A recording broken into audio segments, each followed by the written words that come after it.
Jarvis. Gonna work this off the boards. He's kept in and a shot to score! Deflected out in front! Jordan Martinook is red hot! Carolina ties it at 1. Up promptly, sends it right back out. And now Necas with some speed. He'll cut to the middle of the rink. Necas holds, shoots, save, Lyon. Fearlessly cutting to the middle. Great chance. Good hit from Orlov on Rasmussen, who's been very good. That's a heck of a chance, cutting to the middle from Necas. Chance here for Necas, and his shot right on. Lyon makes the save. Teravainen tries to center it. Instead, he'll give it away, and Sprong using his speed. 2-on-1 for Detroit. Sprong pulls up, and what a defensive gem by Jacob Slavin. See, by leaving his feet, I think he's allowing back checkers to get back. Now a chance for Svechnikov back in. Rebound chance for Teravainen, and Alex Lyon denies that opportunity. New cop drifting into the Canes zone. He'll drop it back, and that shot by Fisher is swatted away by Raanta. He has not seen a lot of vulcanized rubber tonight. That is just the 6th shot. Now make it 7. Now Necas with a chance, and he scores! Welcome back, Marty Necas. Carolina goes up 2-1. Burns back to Aho. Looking for putting out front, they'll score! On the power play! You wanted it to answer, and Andrei Svechnikov has it for you. And the Canes look to clear, but it's kept in by Detroit. Worked around the boards. Spawn forward. Now Necas has it. He'll lay it for Aho. Empty net. Bingo! 4-2 Carolina. Oh, it sounded like fun at PNC Arena tonight. And welcome to the Canes Corner podcast. I am Adam Gold. Thank you very much for hanging out with us here, well, I guess in the aftermath, if I could borrow from the show that I just finished doing, in the aftermath of a 4-2 Hurricanes win over the Detroit Red Wings. And Carolina needed a win tonight because it was an opportunity to gain ground on the Rangers who were not playing. And Carolina now has drawn even in terms of games played with the Rangers. 44 apiece. An opportunity to gain ground on the Philadelphia Flyers, who have played one more game than Carolina. So the opportunity there, they gain 2 points and now within a point of Philadelphia Flyers. What a story they are. What a year they're having. Rangers on 58 points, Flyers on 56, Carolina on 55. Those are your clear-cut top 3 right now in the Metropolitan Division. So thank you very much for spending some time. This is the Canes Corner podcast, and we're brought to you by the Aluminum Company of North Carolina. If it's for the exterior of your home, you can find it at the Aluminum Company of North Carolina on Hamlin Road in Durham. So a bunch of things I want to get to. I also don't want to ignore some of the comments. And I know that there are trade ideas out there, and we are, let's see, what is today? The 19th. We're about 6.5 weeks away from the trade deadline. March 8th is the trade deadline. Carolina needs 2 things. They really only need 2 things. They need a right-handed center, and they need a goalie of some kind. We don't know what kind of goalie they need. But I will say that barring me not be missing somebody up here, if you think that Elvis Merzlikins is the goaltender they need, either you're not paying attention to Elvis Merzlikins or his contract. Ain't happening. John Gibson isn't happening. Jacob Markstrom isn't happening.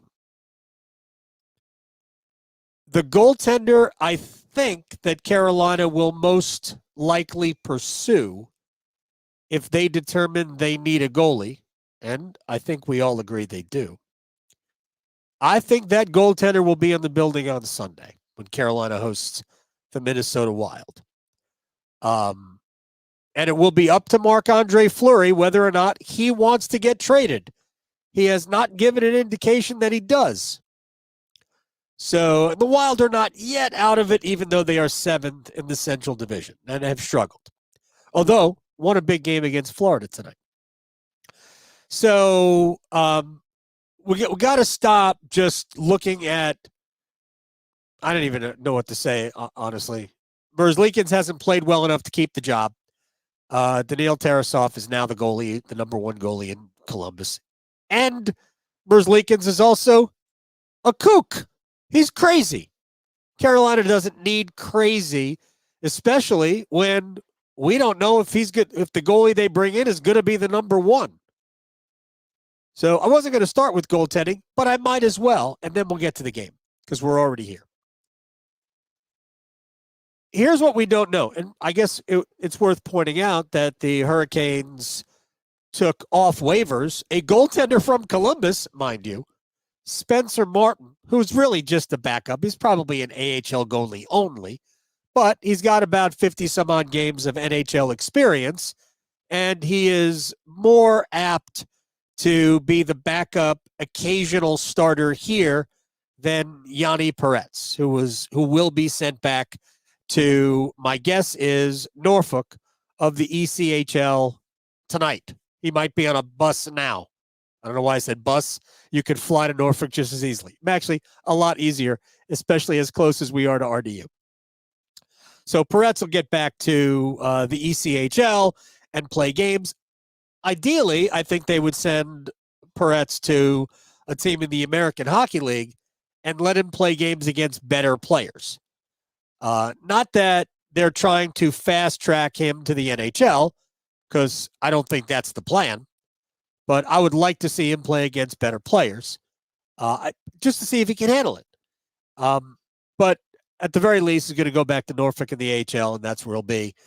He needs to play a couple of seasons in the minors before they determine whether or not he's an actual NHL prospect. He certainly is good at stopping pucks. He did that at the college level. And if you look at Peretz's history, his save percentages are all very, very good. But they add Spencer Martin. He becomes the backup until Pyotr Kochetkov comes back. Talked to Trip Tracy about this before the game, and Trip is of the mind that the reason they claimed this kid off waivers is because they don't think Kochetkov is going to be better by next week for the back-to-back, and I agree. And honestly, next week's the last week before the All-Star break, so you're just trying to get through basically one game where you need the backup. Raanta will either play in Boston or at home to the Devils. You decide which is the more important game. I would say the Devils game is the more important game, but it probably doesn't matter. And whether Raanta plays in Boston and Martin plays here against the Devils, who knows? But that's what's going to happen. And then against Arizona on, what was it, Saturday, I think it is. I think Carolina plays Wednesday, Thursday, Saturday next week. And then Raanta will get back in, and then everybody will rest for a week. It's actually more than that. Carolina's next game after that wouldn't be till the following Tuesday. So it's about 10 days off while Sebastian Aho is strutting his stuff in Toronto, and then everybody's laying on a beach for a few days. I think what Seth Jarvis said, he was going to Mexico, right? So they need a goalie for one game. Hopefully, after the All-Star break, Pyotr Kochetkov will be healthy. All right, now let's think about this in terms of what kind of goalie Carolina might need. And let's all agree they need a goalie of some sort. Because I said it today on the radio, and I've been saying it for a long time. It isn't so much about, is Carolina's goaltending good enough? Is Carolina's goaltending durable enough? Kochetkov's hurt. Kochetkov got hurt last year. Raanta is not hurt now, but wait a minute. And for the third consecutive year, we are looking at a lengthy absence at some point of Frederik Andersen, who hasn't played since the very beginning of November.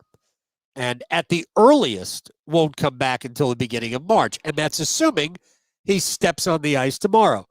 I saw Freddie in the press box today. Freddie didn't really talk, and that's fine. I'm not trying to get any information from him. But Freddie isn't apparently any closer to getting back on the ice than he was when Don Waddell told us that he had been cleared by the team's doctors to resume working out and skating. Not ready to do it. It will be Freddie's call. Let's keep this in mind. Not being critical at all of Anderson here. This is not an injury. This is a condition, and this is a real-life matter. So we all have to just go, Freddie, it's entirely up to you. And the Hurricanes need to take care of themselves at the same time. So the longer we go with Freddie not skating, the more we realize or have to assume that, Freddie might not come back. And we all agreed back when the condition was announced that he might not come back. All right, so now, what is Pyotr Kochetkov when he returns? We've seen the best of Kochetkov up until the game, what was it, against Anaheim where he got injured. We've seen the best of Kochetkov in that 10-game stretch where, other than the one start against the Islanders, he's been spectacular. We've seen that Kochetkov. That Kochetkov, we would hope, would be able to carry the Hurricanes in a postseason run. Certainly with support from the Antti Raanta we have seen of late. That would be fine. Still need another goalie because durability. But if Kochetkov can be the Kochetkov we saw for, basically from the middle of December on, if that Kochetkov, well, then they don't necessarily need somebody who can be a number one. They need somebody who can support. Be a third goalie here. Remember, we have to assume that Freddie is not coming back. I'm not sure that can't be Marc-Andre Fleury. But it's not going to be somebody who is winding his way out of Columbus. And frankly, I'm not sure is great anyway. John Gibson is a very good goalie, but Gibson's got, 3 years left on a contract. There's the contracts here matter, right? They don't not matter. I'll tell you a name to keep an eye on. And right now, the Nashville Predators are in the playoff race. I think they're holding down a wild card spot in the West. But if Nashville slips in the next 4 or 5 weeks, because we're about 7 weeks away from the deadline, I wouldn't be surprised if UC Saros is made available. They've got a top prospect, Askarov. The kid they drafted actually right in front of Carolina's. Was that when Carolina drafted Seth Jarvis? I think so. Anyway, they've got Askarov, and he's the goaltender of the future. Saros has 1 more year left on a contract that pays him $5 million. I think at the very least, you could trade for him for the rest of the year. And then if you wanted to move him in a deal, you probably could. But you could also keep UC Saros for a year. It certainly wouldn't be the worst thing in the entire world. Anyway, just a name to keep an eye on. But I still think the more likely scenario is a Jake Allen from Montreal or Marc-Andre Fleury from Minnesota. So we'll all get a chance to scout Flower if he plays on Sunday. Okay, he's got 3-time Stanley Cup champ. He might be energized here. He certainly, good chance he wouldn't face a lot of shots. Antti Raanta only saw 12 shots on goal tonight. That's it. It was 13, and then they took one away. It ended up being 12 was the final. All right, one more. We'll get to the other trade issues later on. Let's quickly talk about the game, which Martin Necas summed up beautifully in his bench interview with Hannah Yates, when he basically called it not a great game, tough to watch, ping pong for 40 minutes. I couldn't have said it better. I put up on Twitter right before Necas made it 2-1, when it was 1-1 with about 5 or so minutes left in the second period. I just went, growing the game tonight at PNC Arena. It was a difficult watch. Carolina had the puck but couldn't do anything with it. Detroit barely had the puck. It was just, it looked like a rec league game, a house league game. It was not awesome to watch. The third period was actually good. And it was good from Carolina's standpoint. They generated some opportunities. Not great ones, but they generated some. But I just thought it was the most fluid of the three periods. Everything without having much power play time. Detroit had the one power play late in the second period. Carolina had one power play in the third. It was still kind of a choppy game, I thought.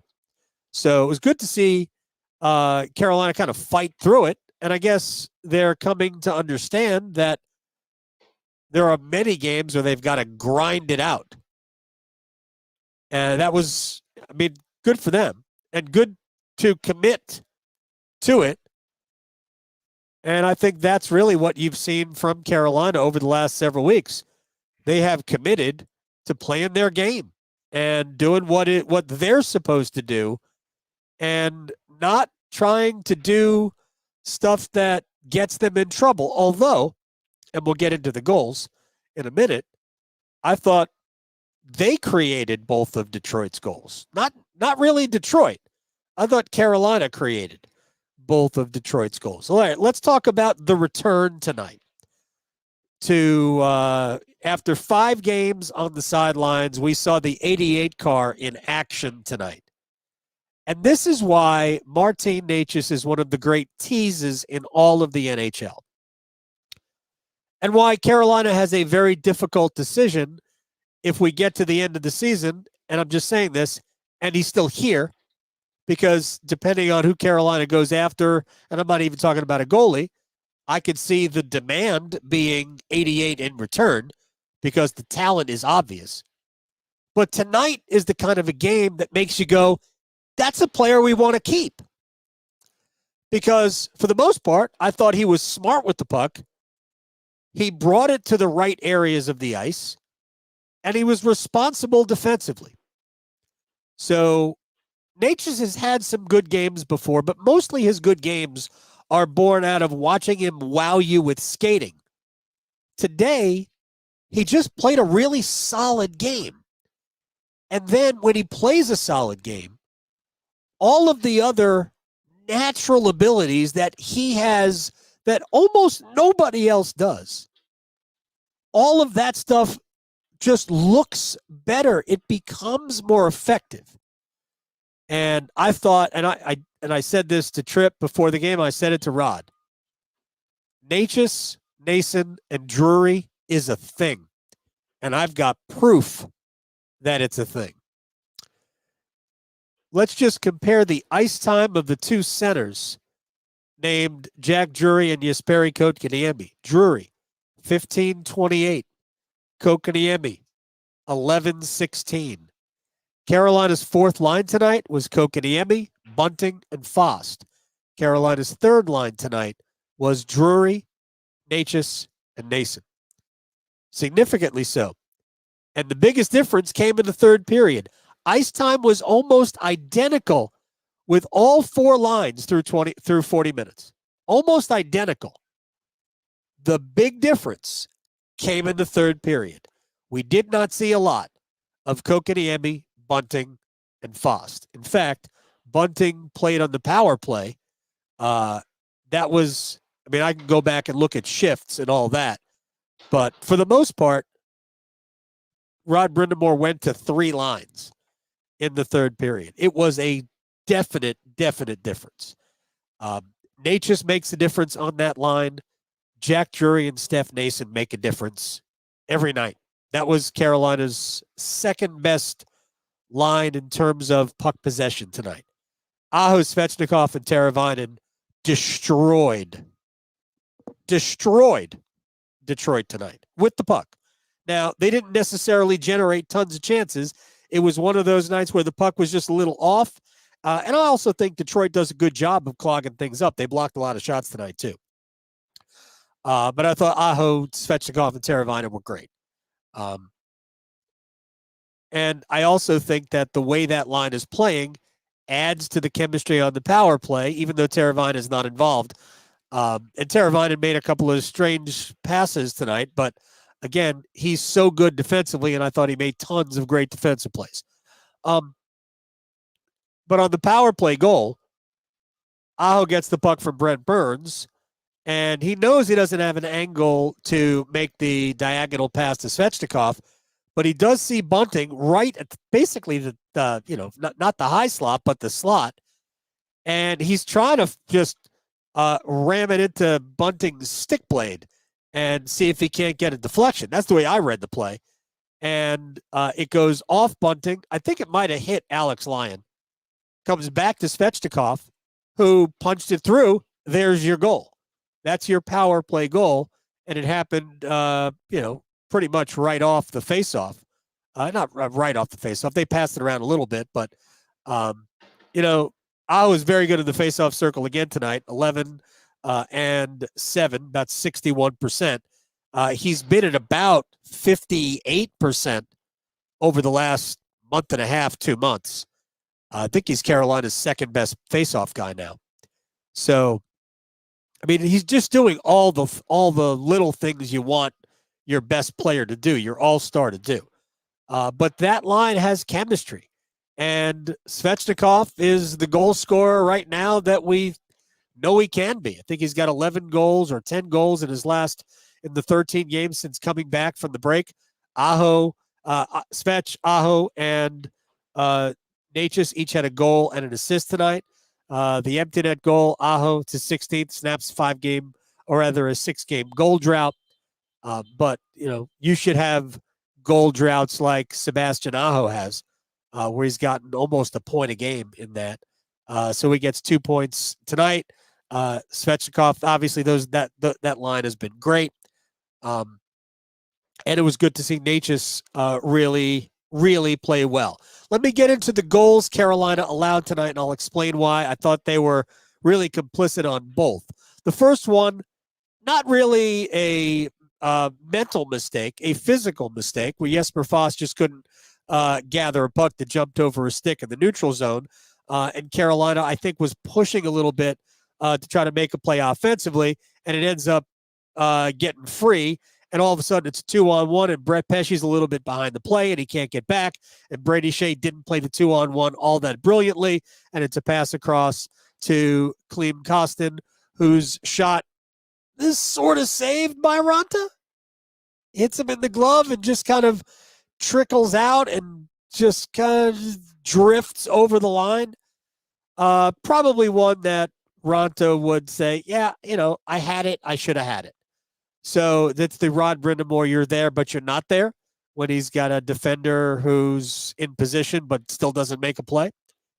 So that's the first goal.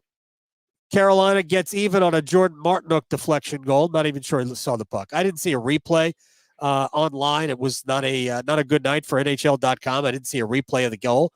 But my initial reaction is it just hit Martinook and went in, and that's fine. Martinook is now on a 4-game goal streak. Yeah, Jordan Martinook goals in 4 straight. But I thought the second goal, after Necas makes the play where he cuts to the inside of the ice and rips one far side past Lyon to make it 2-1. Was it middle of the second period?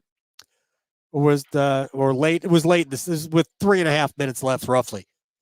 So bad call on Jacob Slavin to send him to the penalty box.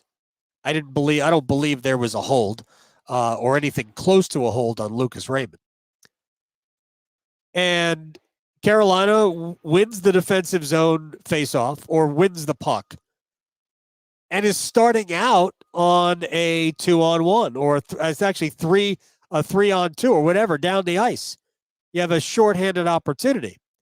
Except where Carolina started to make the offensive play, which was really a mistake. I think it was Jarvis who made the mistake.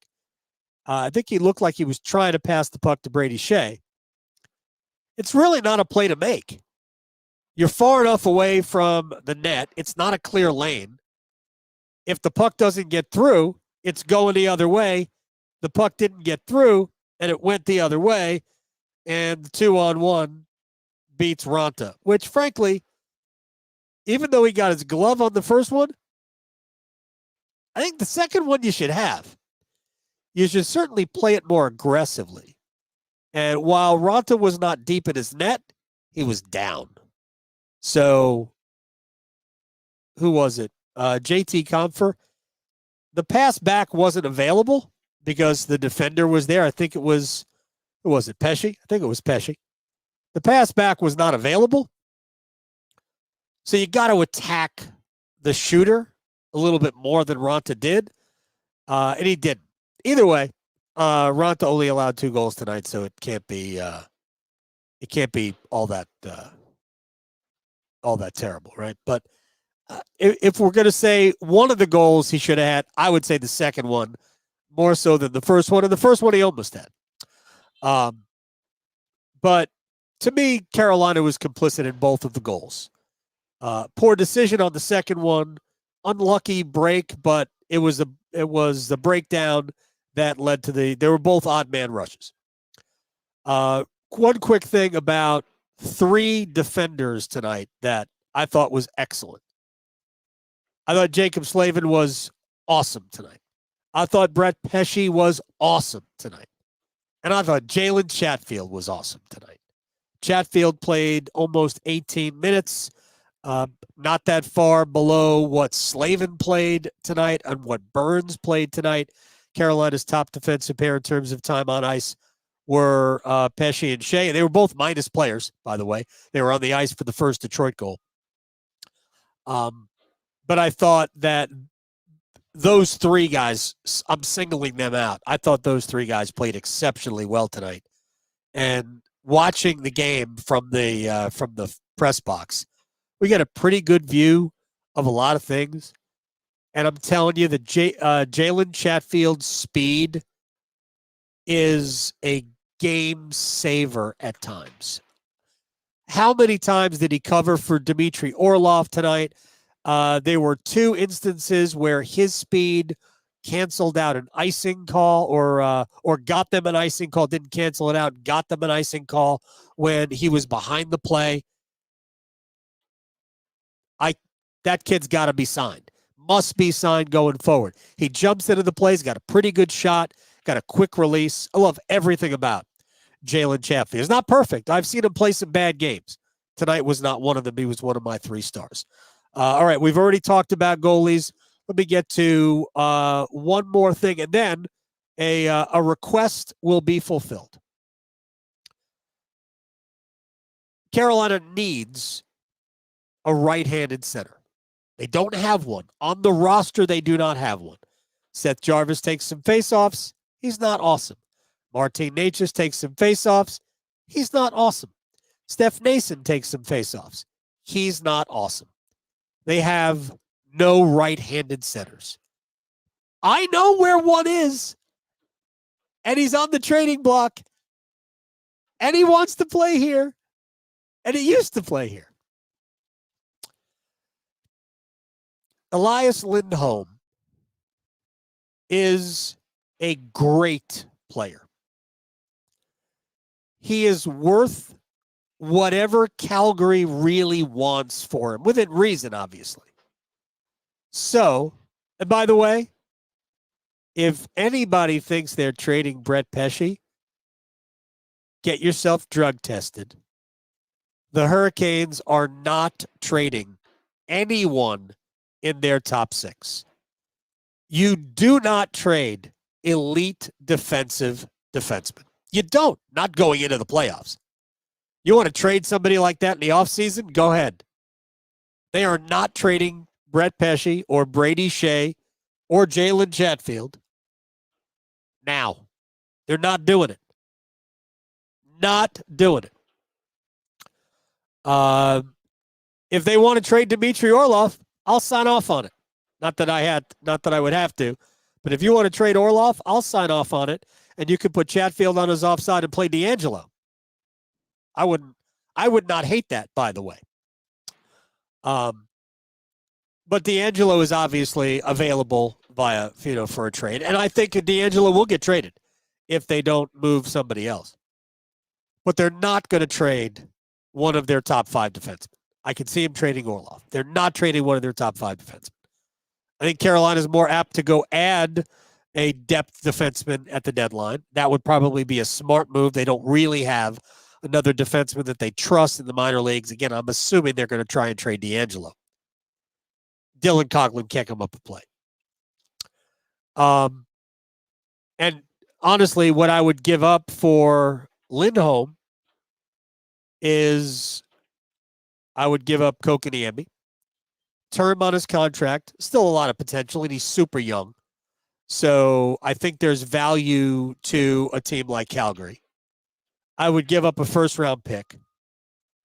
And if they really wanted, as much as I loved watching him tonight, yeah, Necas would be available to me.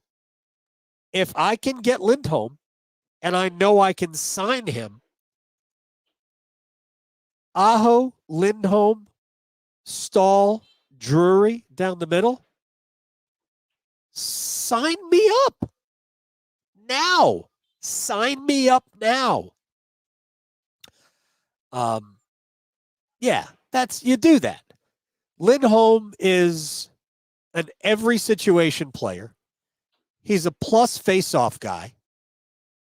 He's strong. He's got a mean streak. Plays in the middle of the ice. Wants to play for Rod Brindamore. What are we doing? 28 years old? Yeah. 28 years old. So that's my take on that.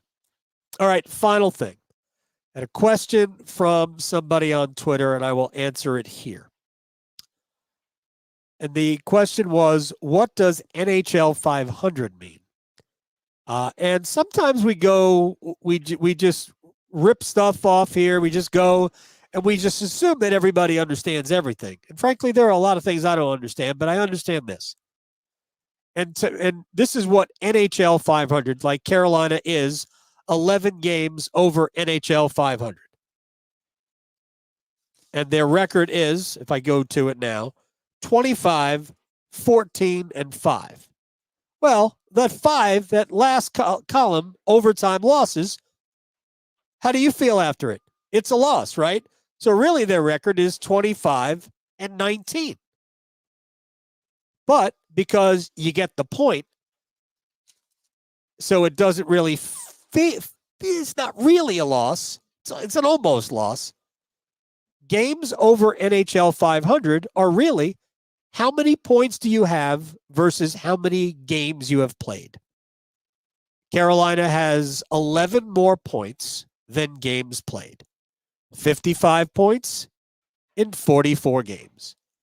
Carolina is 11 games over NHL 500.